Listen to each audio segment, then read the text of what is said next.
TDP Janasena పొత్తుల గురించి మాట్లాడమని మీరు రిక్వెస్ట్ చేస్తున్నారు. ఏం మాట్లాడతాం? కొత్త సబ్జెక్టా ఇది? పవన్ కళ్యాణ్ 25 సీట్లకు అమ్ముడుపోతాడని 100 సార్లు చెప్పారు. హర్రామ్ జోగయ్య, ముద్రగడ పద్మనాభం గారు లేదు 50-60 సీట్లు ఇవ్వాలి, సీఎం పోస్టు 2.5 సంవత్సరాలు ఇవ్వాలి. చంద్రబాబు నాయుడు మూర్ఖుడా తన కొడుకు లోకేష్ను కాదని దత్తపుత్రుడికి 100 సీట్లు ఇచ్చి ముఖ్యమంత్రి చేయడానికి? కాపులు బీసీల పట్ల న్యాయం చేశాడు ఎప్పుడైనా చంద్రబాబు నాయుడు?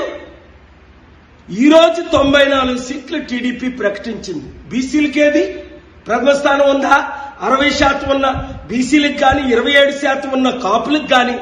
అందుకే చిత్తశుద్ధి ఉన్న కాపులారా మనం 27% ఉన్నాం, బీసీలారా మనం 55% ఉన్నాం, బడుగు బలహీన వర్గాలారా మనం 90% ఉన్నాం. మోదీ తొత్తైన పవన్ కళ్యాణ్తో ఉంటారా, చంద్రబాబు నాయుడుతో ఉంటారా? తేల్చుకోండి.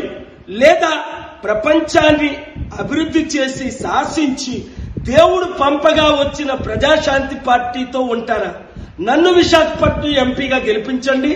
ఆంధ్రప్రదేశ్ లో 175 ఎమ్మెల్యే సీట్లు, 25 ఎంపీ సీట్లు పోటీ చేయడానికి ఇంకా అప్లికేషన్స్ తీసుకుంటున్నాం. 7569441275. ఈ తొత్తులకు, ఈ కుటుంబ కుల రాజకీయ నాయకులకు, పార్టీలకు గుడ్ బై చెప్పాలంటే టీడీపీ, వైసీపీ, జనసేన నుండి బయటికి రండి.